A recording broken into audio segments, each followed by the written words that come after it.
Muy buenos días amigos, los saluda con el afecto de siempre su amigo Jesús Vázquez Trujillo en una cápsula más de mitos y novedades en la historia de México. Hoy con el tema la hispanofobia en México. ¿Se han preguntado alguna vez de dónde le viene al mexicano todo el repudio, toda la animadversión por lo castellano, por lo español? Y además es toda una incongruencia porque el mexicano como tal somos productos del mestizaje, es decir, del sincretismo, de la unión entre el conquistador español y las diferentes razas que había en Mesoamérica, es decir, de los indígenas, de los pueblos originarios, además de los negros traídos de África, de donde nacieron los criollos, los mestizos y los mulatos, y de ahí las castas. El odiar al español es como odiarse a sí mismo, es como si un hijo odiara a sus propios padres, o el hecho de que México quiera que España le pida disculpas por la conquista, es como si una madre le pidiera disculpas a su hijo por haberlo concebido.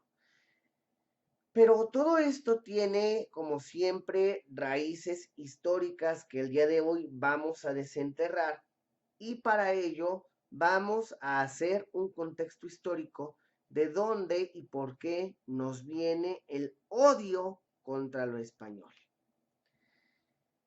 El 27 de septiembre de 1821 se consuma la independencia de México con la entrada del ejército trigarante al mando de Agustín de Iturbide. Al día siguiente se firma el acta de independencia, y a partir de la consumación de nuestra independencia, México siempre vivió con el temor nada infundado de que España realizara un nuevo intento de reconquista. Pues recordemos que aunque nosotros consumamos nuestra independencia y el representante de España, el jefe político superior, Juan de Donojú O'Ryan, reconoció que ya nada había que hacer porque la Nueva España estaba tomada por los insurgentes. España, concretamente el rey Fernando VII, nunca reconoció nuestra independencia, y él enfatizó y puntualizó que quería recuperar la Nueva España para la corona española, dado que de los 4 virreinatos que España tenía en América, la Nueva España era el virreinato más rico. Por algo lo consideraban la perla del imperio español. Recordemos que los virreinatos en el continente americano estaban divididos en virreinato de la Nueva España, que abarcaba parte del sur de los Estados Unidos, todo el territorio mexicano actual, más toda Centroamérica, a excepción de Panamá, que formaba parte de el virreinato de la Nueva Granada. Eh, una vez que se consuma la independencia, como ya lo dije, México vivió temeroso de las amenazas del rey Fernando VII.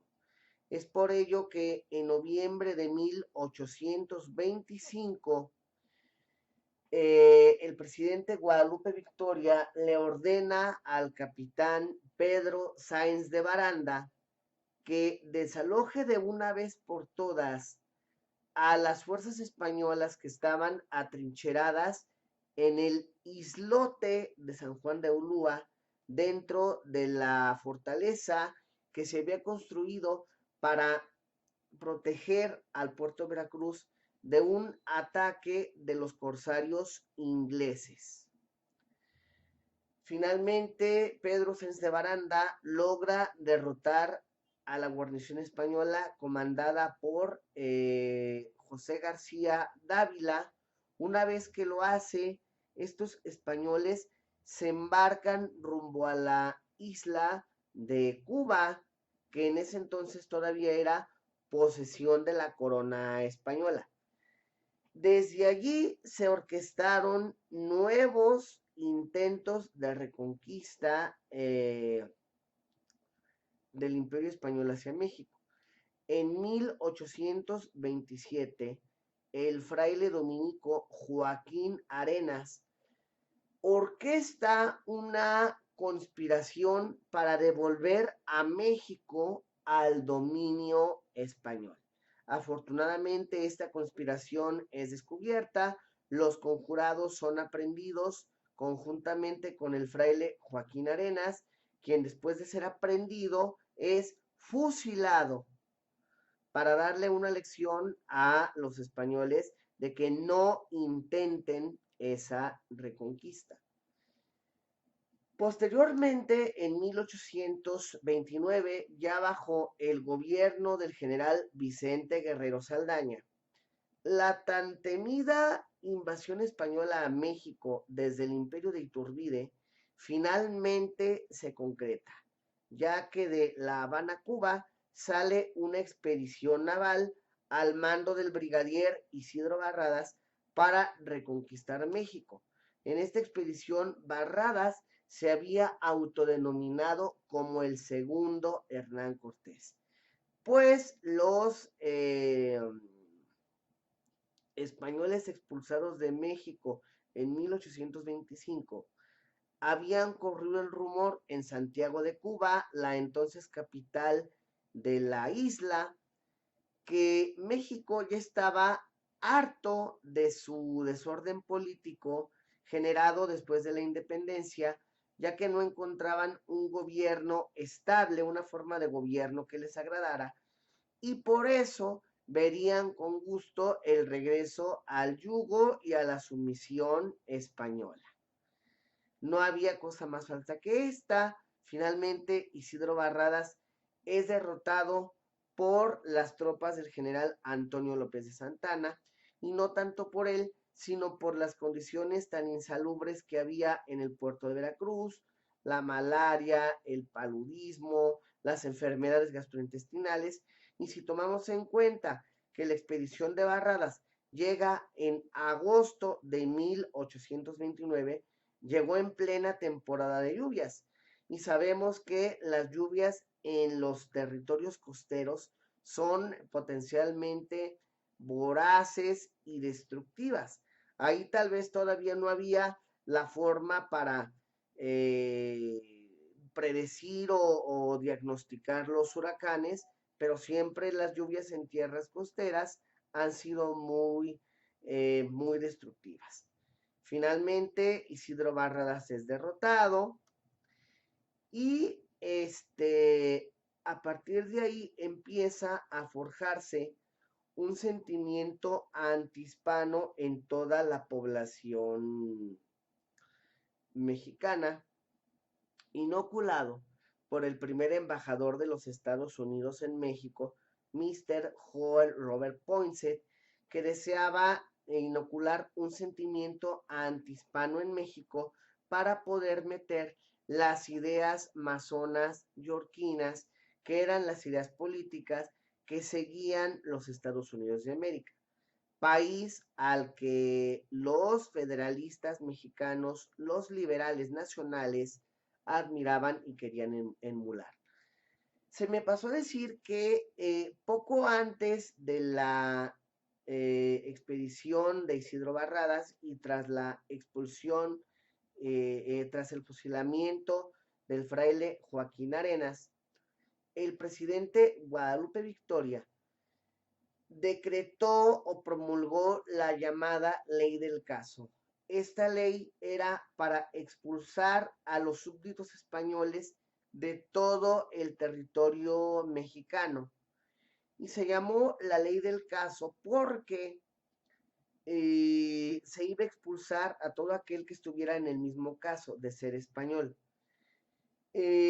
Uno de los más conocidos que fue perjudicado con esta ley fue el general don Pedro Celestino Negrete, que había sido un español que de pertenecer al ejército virreinal, es decir, al ejército realista, se pasó al ejército trigarante conformado por Agustín de Iturbide y posteriormente fue parte integral del Supremo Poder Ejecutivo que conformaban Guadalupe Victoria, Nicolás Bravo y el Pedro Celestino Negrete, que se había naturalizado mexicano.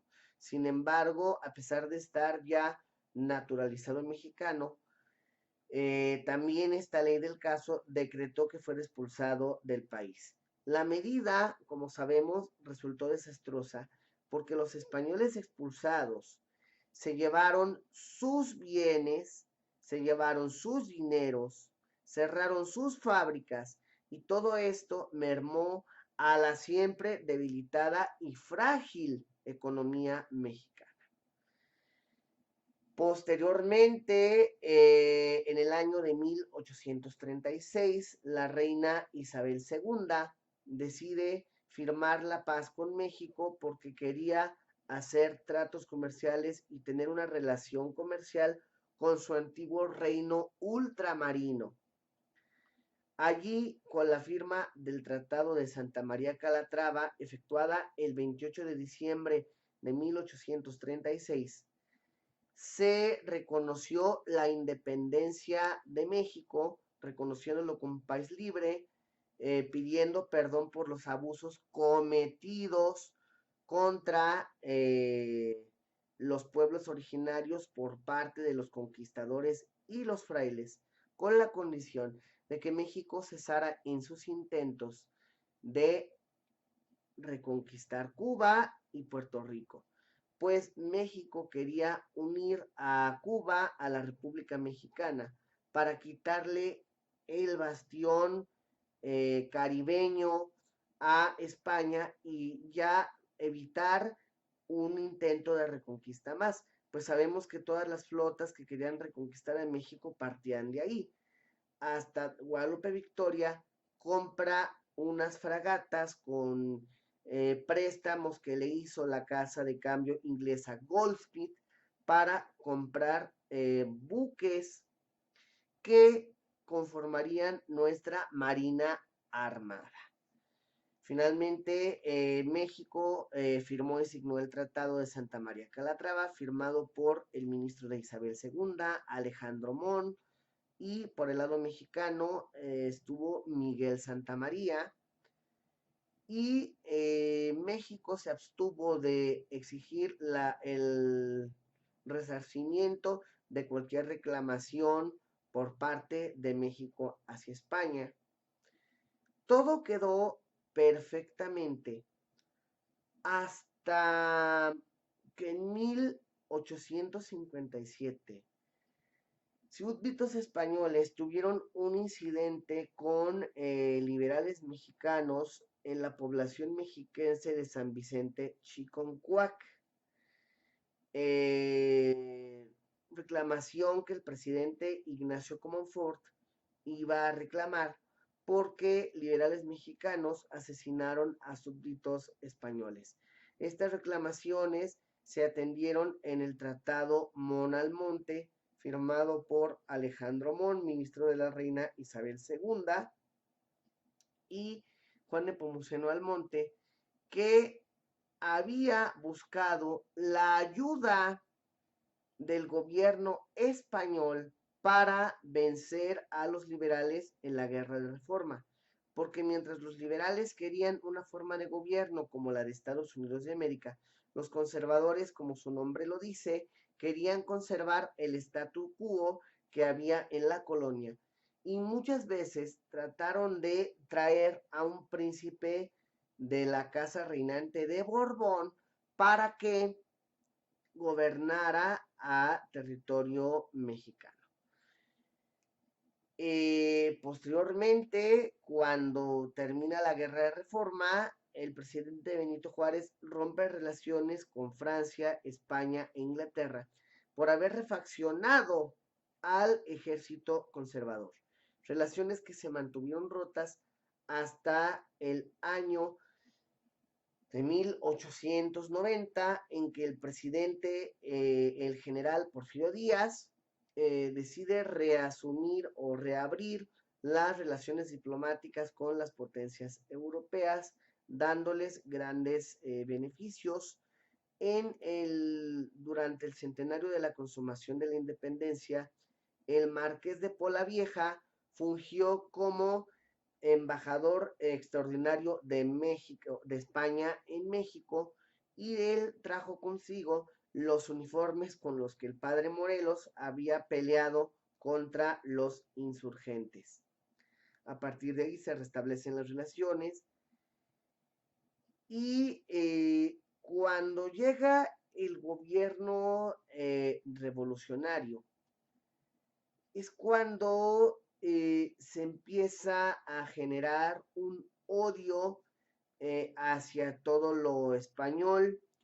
Grandes literatos revolucionarios como José Vasconcelos, quien dicho sea de paso, fue rector de la Universidad Nacional, todavía no autónoma, era un hombre hispanófobo totalmente, a grado tal de que una de sus novelas más clásicas es La raza cósmica, que refería a la supremacía del pueblo azteca o mexica sobre las demás razas del mundo.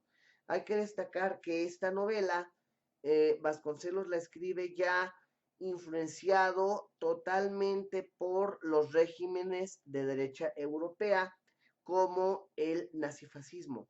De hecho, hay que recordar que él quería la supremacía racial en México, igual que Hitler lo quería en Alemania.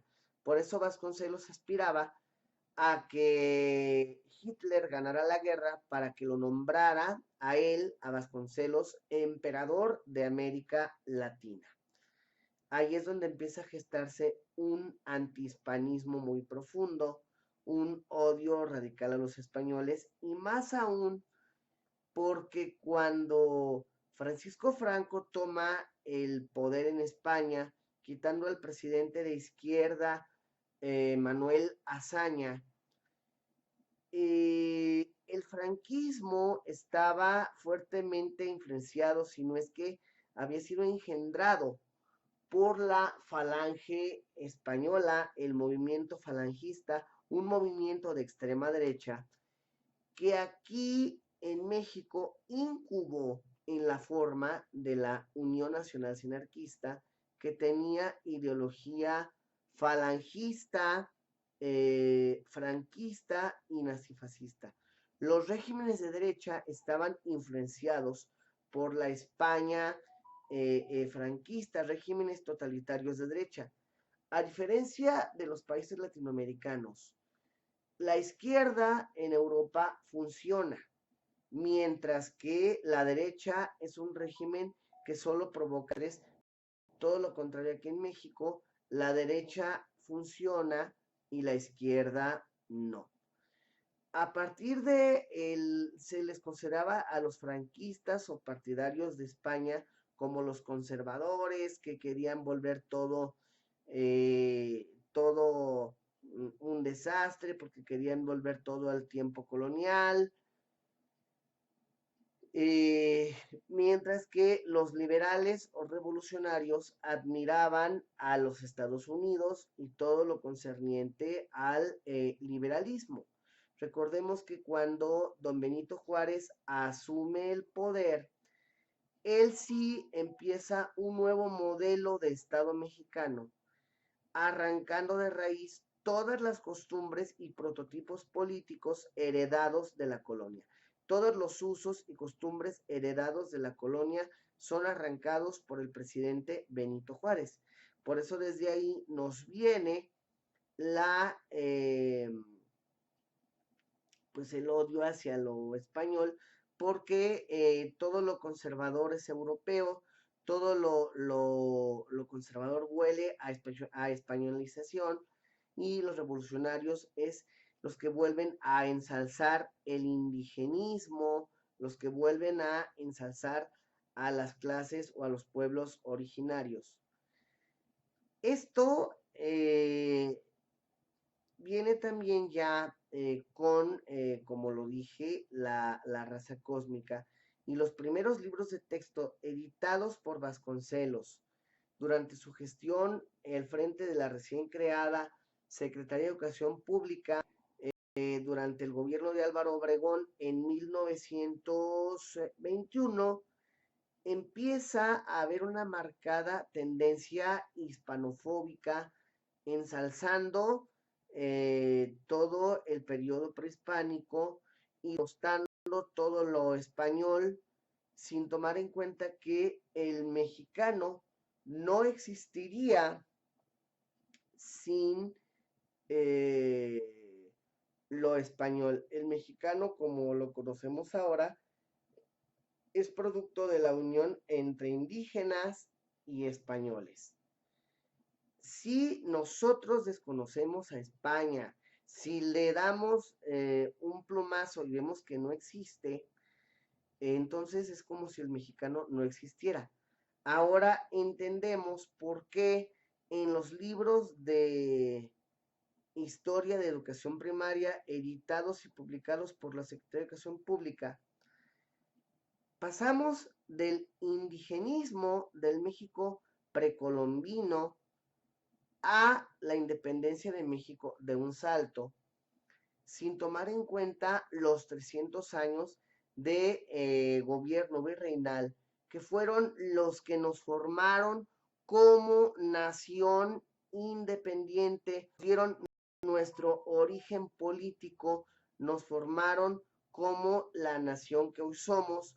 Los estados o las entidades federativas tienen su origen en las intendencias que el visitador Lucas de Gálvez instituyó en su viaje a la Nueva España por orden del rey Carlos IV. Antes de las intendencias estábamos divididos en provincias internas y externas. Lo que somos hoy viene de España. México no puede entenderse sin España. Y eso es lo que nuestros gobernantes deben entender. De ahí nos viene la hispanofobia tan grande que tenemos de los usos y costumbres y de lo que se nos ha inculcado a través de la historia oficial. Pero negar a España es como destruir a México.